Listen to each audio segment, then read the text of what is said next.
Hello, everyone. Welcome to the How to Trade Trading Room. I'm Shane Vernier, and this is what in the hell's going on in the markets. If you've been trading this week, or if you've even been watching the news this week, you understand that it's already been an epic 3 days. We've seen a massive market crash. We've seen a big-time rally. Right now, we're seeing the Dow up about 500 points shortly after the U.S. Open. So in this stream, I'm going to break down the key market drivers, what exactly is going on in the markets, and exactly how you can profit from that. We're also going to take a look at a few other peripheral events that you need to know moving forward from now until November. It's election season here in the United States. We see civil unrest and also geopolitical strife all around the world. So for us, it is absolutely imperative that if you're going to trade, you understand how to manage risk, you understand how to get great trade location, and you also understand what is driving these markets. So I want to welcome everybody. I see we got a full trading room. Good to see everybody. Some great analysis in the live chat earlier today, and it all comes down, to this. We're launching our trading contest. Starts August. If you haven't signed up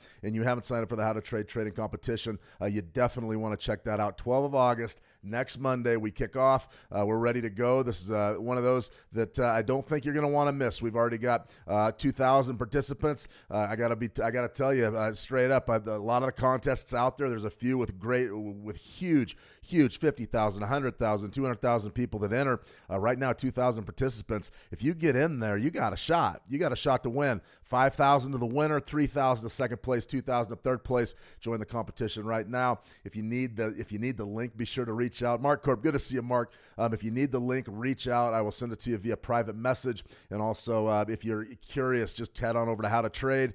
Click on the link, and you'll get the job done. That's for sure. Latest leaderboard. We can't wait to kick this thing off. We're going to be looking at the leaderboard religiously. And at this time of year, given this news cycle, we have an opportunity to really do some good work here on this contest. So I want to start off with that. It's all about volatility, guys. This market is absolutely insane. It's crazy. I would say that it's not orderly, none whatsoever. I think that this is the volatility index, gives us the best look at exactly what's happened in these markets. Now, this is from Monday, all right? This is the VIX, the volatility, the CBOE volatility index. Okay, now what this is this is a reflection of those front month options contracts on the S&P 500. Now, when we see these things go crazy, when we see the VIX go crazy, it means those options premiums are all over the place. And when those options premiums are all over the place, it means that what?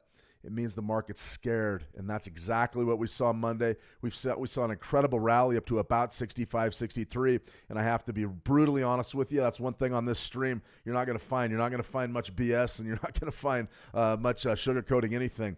We saw really a historic Monday. Took us to a high of 65. We hadn't seen anything like that since March of 2020, the onset of the COVID virus. Question in the live chat, is this the big dogs playing? This is 100% the big dogs playing. We're seeing a retracement right now, a buyback on stocks, and what that essentially means is it means that all of that angst that we had from Monday has left the market. Now, there's a couple of reasons for that. I'm going to go ahead and break them down for you right now, but I will admit, very tough trading these conditions. There's no two ways about it, but we've got some pullback sells. We had some stability in Asia overnight, which really sort of lent to this early morning rally here in the United States. I'm not buying it. I don't think we're out of the woods yet. I could see another 1,000-point drop anytime, and a lot of it's going to really deal with the market drivers we're going to talk about directly. So the number one market driver for me that everybody's watching, and it has people on really on the edge of their seats because, well, quite frankly, over the weekend and Monday, we were told that there was an attack from Iran on Israel that was imminent. We thought it was coming. We were in a situation where the U.S. has mobilized battle groups. We've sent aircraft carriers to that region. That region is fully mobilized. It's ready for anything. And now we're starting to see those talking points change. Now, there was a big-time meeting at the Situation Room in the White House. It looked like the U.S. was ready to step in after a major offensive from Iran. That's what all the intel was saying. Well, it hasn't happened yet, and with any luck, it won't happen. Now, this right here, Iran may be reconsidering major strike on Israel after Americans show of force. Maybe that was enough to ward off the attack. Is that the reason? Is this paranoia and all of these stories that we were told on Monday that were going to happen, is that the reason for, let's say, a rally? a big-time rally here in the U.S. 30. This is the Dow Jones Industrial Average. We saw a major 3-day sell-off. Now, last week, we had a terrible jobs number. We're going to talk about that. And we also had some foreign market strife that really blew the markets up in a big, big way. 3-day sell-off, that's a big one, guys. I mean, that's boom. That's 1.5%, 1.5%, 1.83%. So you've lost a tremendous amount of market share here in just 3 days, and now you've got sort of a 2-day bounce back. Yesterday, I wasn't buying it. I wasn't buying it at all. I gotta tell you, I was a seller yesterday in the Dow 30. Didn't want any part of it. Didn't want any part of it to the long side. But now today, you've sort of got that doji, and now we've got a rally. So is it time to buy or sell the US 30? And what I really want to stress, if you're a brand new trader or if you're a veteran trader, always understand market state. Always sort of develop your biases and work accordingly. For me, I use Fibonacci retracements. We're going to go over a couple different strategies here today, specifically one where we have a W that's amazing, performing very well. But this type of strategy immediately tells me what? It tells me if when market's trending, where to get my trade location in, and what exactly is happening in the markets. Boom, right there. Big time sell-off, doji, bounce, 38%. That's my key level for this market. 39,474. I would extend that up to 39.5. That is the line in the sand as topside resistance. If you see the Dow 30 break above that today, then we're going high, and not just a little bit high. We're going a lot high. It would not shock me if we get a full buyback here, but I'm going to sell it every step of the way. Beautiful scalps right out of the gate this morning on the US 30. The Dow 30 futures, or the E-mini Dow is exactly the same. I'll show you that in a second. My next port of call, I'm not real big on 50%. If we break above 39.5, we're going to 39.8. And if you break above 39.8, you're going to 40,137. I would love a late day sell up there at 40,137. Now, if you're in the United States, you're a U.S. trader like me, you don't get to trade the U.S. 30. You get to trade what? E-mini Dow futures. And this is really a target-rich environment for me. Absolutely love it. I think it's fantastic. A lot of volatility. Sometimes can be a little bit thin. The volumes aren't really as great as we want them to be. But take a look at what's happening here. Huge sell-off. The market structure is exactly the same. Sort of a doji. And then a break today right there. I'm looking at 39,643. This is September E-mini Dow futures. I'm watching that relatively closely. Would love to sell. I'll sell all day up there at 40,325. Do we believe that the market's still going down or up? The jury is still out. The VIX is way down. We're right at about 22. We're off 19% today. It looks pretty good, but it's very early. I'm still waiting for some more weakness to come into these markets. I think a big part of that depends on exactly what happens in your Iran, Israel, and United States. Let's be honest with you. Uncertainty leads to wars, lead to uncertainty, and if that does happen, this market crashes again. That's the reality of the situation. Okay, the second market driver that we need to look at, what's going on here in your global markets? Well, this was the story. Japan's share benchmark soars. Japan stocks rebound after worst crash since 1987. U.S. stocks sink after Japan. There was a major contagion. Japan's Nikkei plunges 8%. That was the story on the weekly open, that Asia Pacific session when we opened for business during that Sunday overnight. VJ, good to see you. It was one of those things that we said, oh no, Asia's crashing. And it brought back memories of COVID. And the idea was, okay, well, what exactly is happening? Typically, when you see global markets crash, you can get ready for more of the same in the United States. And that's exactly what happened. You can see Asia stock markets, Nikkei sell-off 1987. This was major, major damage. And so what do we start talking about when we see a major correction in equities? There's got to be a driver for it. The first driver was we believed that the global recessionary narrative was back. We believed the U.S. was going into a recession, and that was going to sort of trigger a chain reaction. That was part of it. That was a lot of the jobs numbers that came out last Friday. I covered those for you live. I'm going to recap them again here in a second. Some financial experts pointed to an unwinding of the carry trade.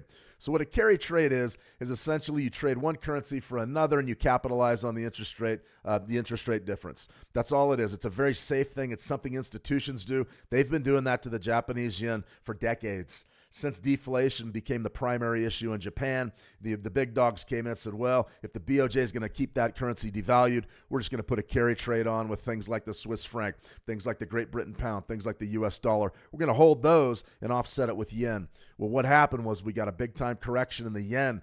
We saw a big-time sell-off in things like the USD Japanese yen and the Great Britain pound yen. We're going to look at both of those in a second.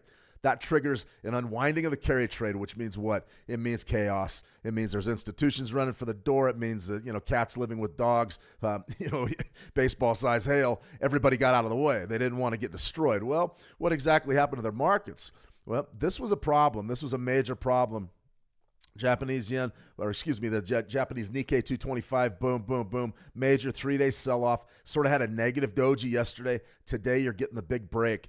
I would look at this as exactly the same type of dynamic here if I was trading it. Now, one of the things that I would encourage everybody to really watch, some of these key levels, these speak to the accuracy of these Fibonacci's.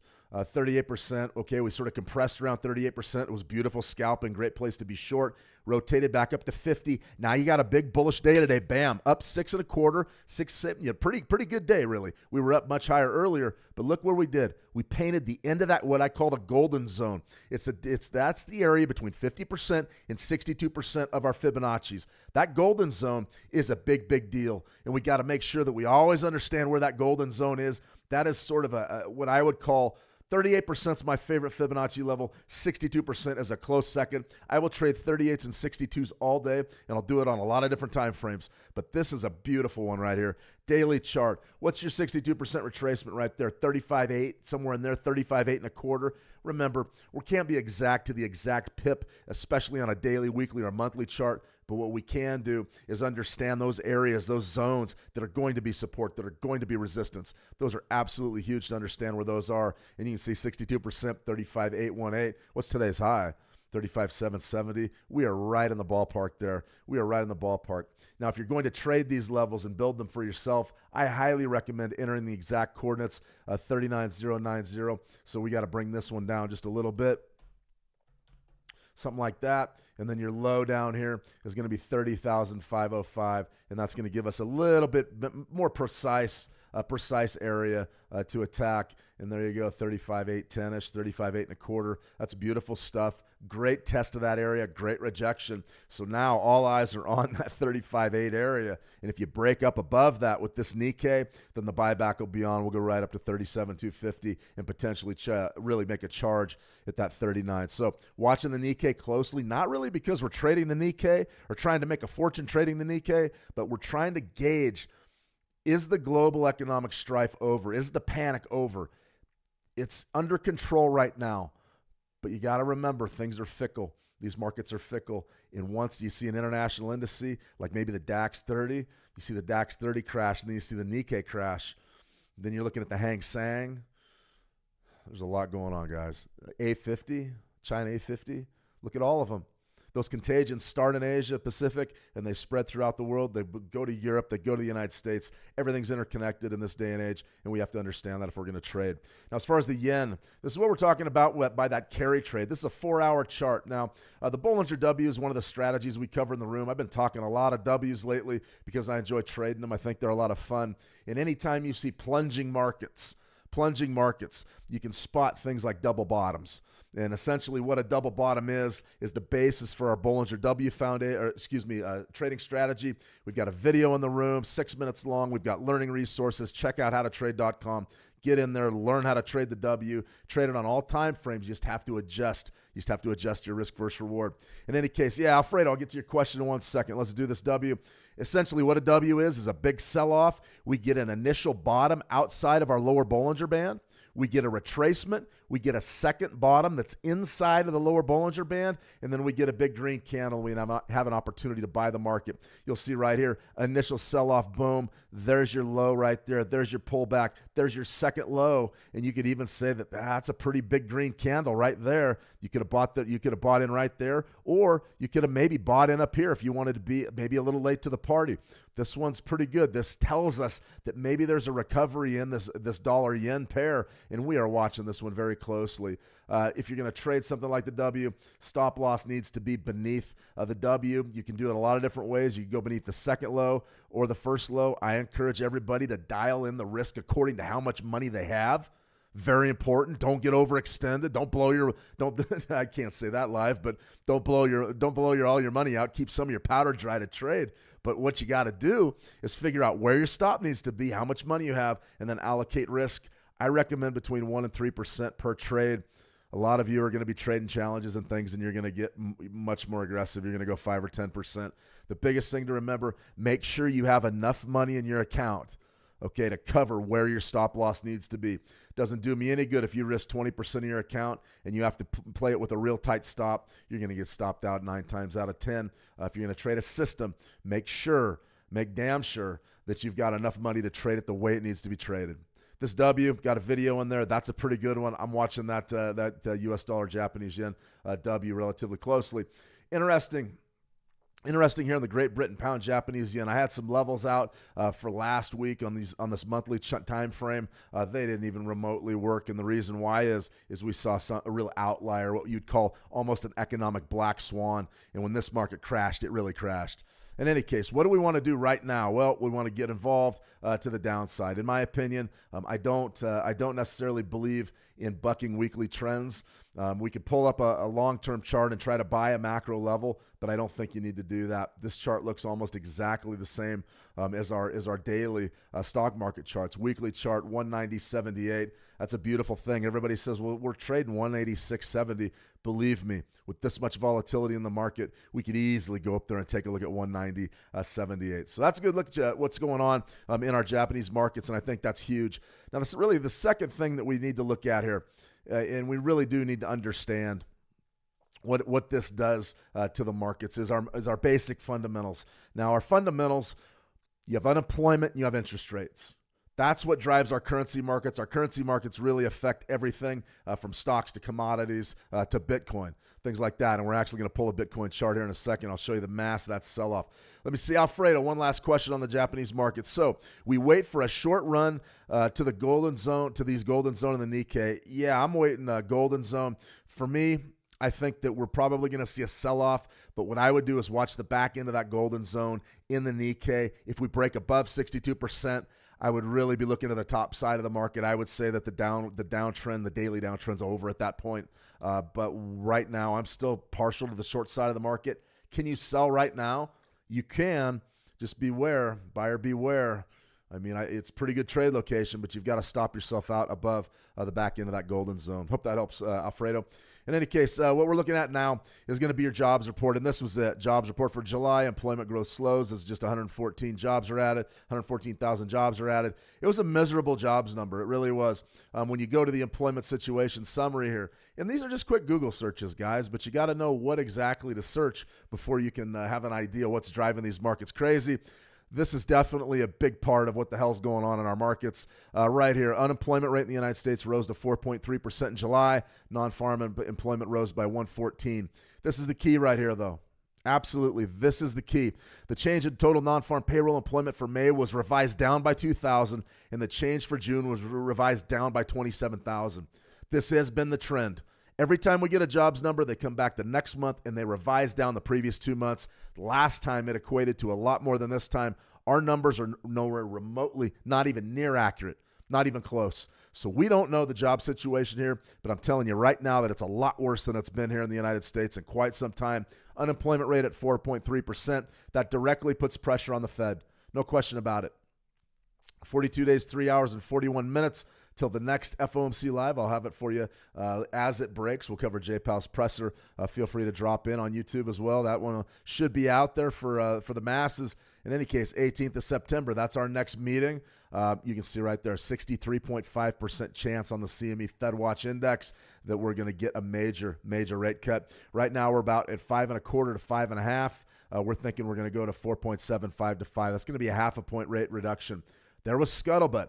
There was talk of an emergency Fed meeting and an emergency rate cut. It hasn't happened yet, but we're not necessarily out of the woods. I would wait a few days to see if that materializes. I think that if these markets make another leg down, you'll see exactly that. But you can see right here, we're going to cut rates in a big way. Let's go to December. We're down to our last 3 Fed meetings for 2024. Where are we going to New Year's Eve?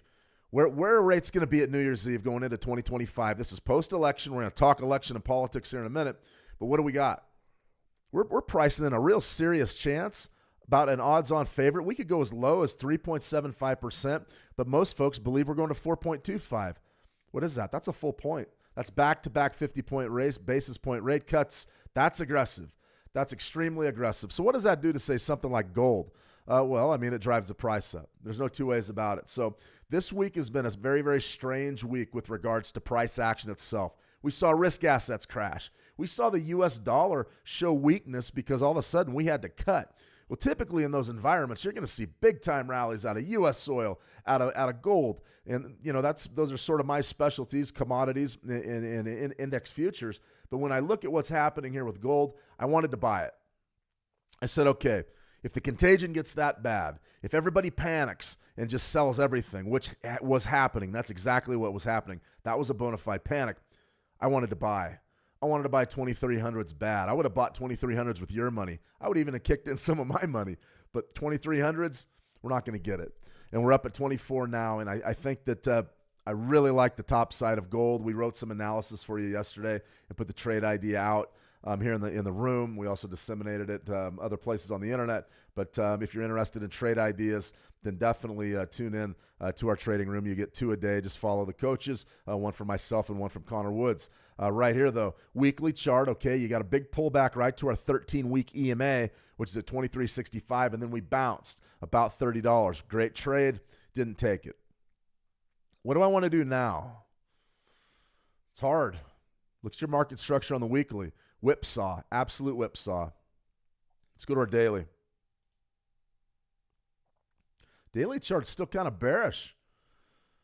Sort of a 3-day losing streak, doji. There's your crazy jobs number doji, and then there's your big sell-off Monday, and then sort of a what I would call a quieting. The market quiets down the day after a big move, and now we've got sort of a bounce going. What do we want to do? I think I want to buy it. I love the long side of gold. The real question is where can I get long at? Just talk W's. Boom. There's your first low. There's your pullback. There's what? Your second low right there. Big green candle. You could even go long right now. That's a W. Pretty good W. I like that one because I like the long side of this gold market.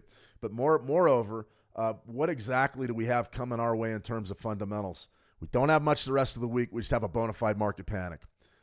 If things kick off again and we see another leg down in these equities, and that's a big if, but right now we're starting to fade a little bit. I wouldn't be surprised if we give back all of these gains today. I wouldn't. My question is how can I get in on gold? It's hard. We want the big retracement. We want it to 2,300, but we didn't get it. I've got a 4-hour W that I can take a shot on, but it may not be it's definitely, there's some risk here. And when there's risk involved, we have to understand exactly what we're doing.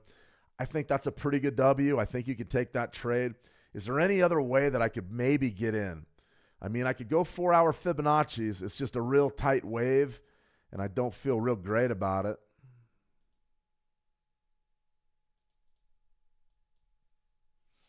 $23.96. That's aggressive. Golden zone, back into the golden zone, $23.89. Those are short-term trades. Those aren't positions.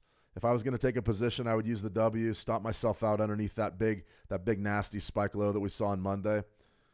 I would be surprised if we take that low out. I really would. But that's a lot of money. That's $30-something. You got to dial that leverage way down to handle that kind of draw.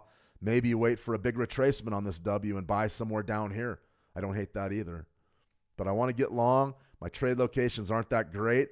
If I'm hyper aggressive, you can buy something like a 23.96.5 maybe, but you got to be looking for maybe $2 a profit there, $1.50 profit, and you don't want to be waiting around. You don't want to be waiting around. If in fact this does get ugly on a 4-hour chart, cut it off, come back in, maybe down in here somewhere. 23.75 would be beautiful. To me, the most important number in this gold market, at least for this week, is that spike low on spot gold, and that spike low is down there at 23.64. Your numbers will be a little different than mine depending on your brokers. Remember, this is spot gold. These aren't gold futures. Now, the last thing I'm going to say about gold, and we always cover gold because it's an incredibly popular commodity.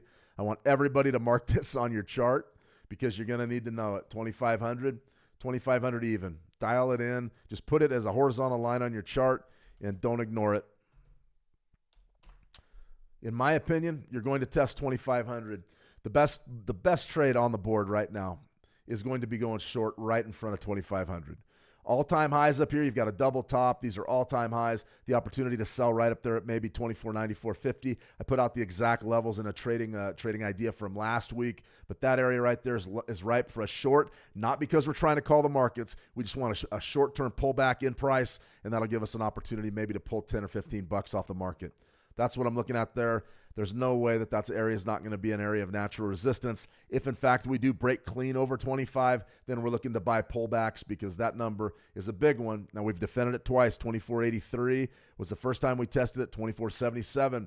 I think the next time we're going to run those two. Our all-time highs are going to be right up there on the doorstep at 25. That could be a great trade. Could be a great trade. All right, guys, we got one more fundamental to cover here, and that's going to be politics. And the reason why we're going to talk politics is because we need to talk crude oil. There's no two ways about it. We've got to talk crude oil. And politics right now is starting to determine what's happening in the WTI markets. We had a major shift here in consumer sentiment with regards to who's favored to win the U.S. presidential election. Now, remember, these things ebb and flow. If you watched any of our live streams shortly after the assassination attempt on Donald Trump, we saw these numbers really spike in favor of Trump because Biden was essentially the opponent. It was pretty much a done deal. Trump was about a 70-30 favorite. Since then, a lot's happened. You've seen Biden drop out of the race and be replaced by Kamala Harris, who's another wildly unpopular politician, but it has brought a new dynamic to the presidential race. Now, I told everybody here then that 70-30, that Trump was almost a shoo-in to win, especially after the failed assassination attempt. That's changed. That's completely changed. And now I say it's a coin flip, 50-50. I don't think anybody knows who's going to win this thing. And we said it back then that these things, these markets, these betting markets on who's going to win the election are going to tighten up, and they're going to be right around 50-50. That was a great call. I will give a little a pat on my back there. We nailed that one because that's just the way it goes, guys. Polls change. Everything changes. And this right here is the latest incarnation of our change. So right here, you've got Harris actually is a slight favorite over Trump to win. That's on predictit.org. This one's Polymarket. This Polymarket is a much bigger market. As you can see, $66 million, something like that bet. And what do you have right here? You've got 50-50. You've got a 50-50. Trump's a slight favorite. These odds have shifted dramatically, and they've shifted dramatically in just the past few weeks. What do you think that does to something like WTI crude? Well, in the weeks previous, what did we see out of U.S. oil really going back to the failed assassination attempt, which happened right there on the 13th of July? It really looked like Trump was going to win, and it wasn't going to be close. Well, one of Trump's biggest things is drill, baby, drill. They're going to produce, they're going to get the fracking going, and they're going to start oil production in a big, big way. Well, now we've seen that shift in the political environment, and all of a sudden, crude oil, maybe there's not going to be as much of it on the market. This week's been fascinating. We've seen a bit of a rebound here. We're up to about $75. We're going into fall seasonality, so that's a little bit of a bearish market driver for U.S. oil. But if, in fact, it looks like Harris is going to win the election, that's going to be a big-time bullish market driver. Why? Because there's not going to be as much crude oil being produced. You're going to hear things like the Green New Deal, electric vehicles, green energy, all that jazz. And what's going to happen here is you're going to see a major, major spike in WTI crude. Quite frankly, I thought it was going to happen under Biden. We would see a run at our $100, and about as high as we got was right before the 4th of July, right around 85. So for me, I'm still interested in I'm bullish. I'm bullish WTI over the long run. But if, in fact, you do see a Trump administration where they literally double the amount of oil that's hitting the markets, and it's not just about drilling either. Everybody gets caught up in the drilling. You have to deliver it to market. Things like the Keystone Pipeline, blow the dust off of it. Right now it's finished. It's in mothballs. You can up your delivery to market, your capacity to deliver oil to market. You could double, triple, quadruple that. And everybody knows that. So when the United States begins to produce oil in a big, big way, that's going to be an incredible bearish market driver. We could see really the static level of WTI crude be down there around $60.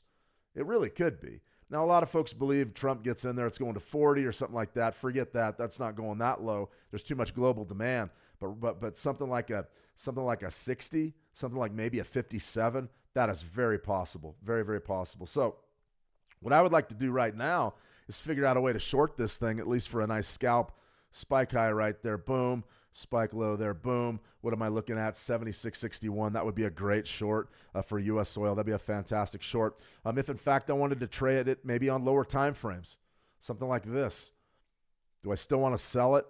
I will scalp to the short. I really don't have a bias right now at all. I think crude oil is just sort of ranging around.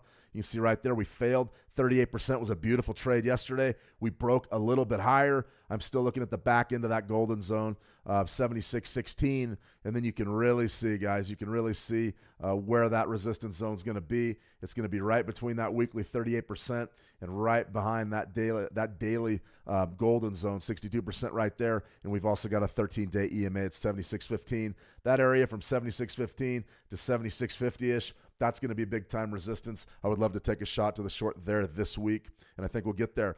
All right, guys, we got a question. Mark Corp, who will be the best for U.S. traders? It doesn't really matter. Or for us traders, it doesn't really matter, Mark. The key is going to be volatility. And as long as you get on the right side of the price action, you'll be in good shape. I don't think there's really any question that we're going into some sort of a recession. I think no matter who the president is, you will see a recession here in the next 18 months. I think it's already begun. But as far as who would be best, I can tell you that under Harris, your taxes are going up. So if you live in the United States, I mean, capital gains. Listen, there's an environment there where a Harris victory is going to take a capital gains rate on trading. It could go as high as 60%. It really could. So I think that's terrible. I think if you like money, you probably would vote for Trump, and if you want to keep more of it. But if you're abroad and you're just going to trade the action, there's going to be action no matter what. I mean, if Trump gets in there, we're going to be able to sell WTI all the way down. It's going to be great. If Harris gets in there, we'll be able to buy WTI all the way up. So the best thing, if you're an active trader, if you're a scalper, an intraday trader, then those all we need is volatility to trade and win. And if you're a long-term investor, that's different. That's a different animal. Then you have to figure out what those economic policies are going to do to say things like stock prices and currency prices over the long term. And that's just not what I do. I'm a trader. All right, everybody, I want to thank you for joining me today. That was What the Hell's Going On with the Markets. Welcome, everybody, on YouTube. Be sure to hit up our trading competition. If you need the link, go into our HTT trading room. Check it out. I'll send you a link. Just private message me, and we'll get you up and running. Remember, that one starts the 12th of August, so you don't want to get left out in the cold.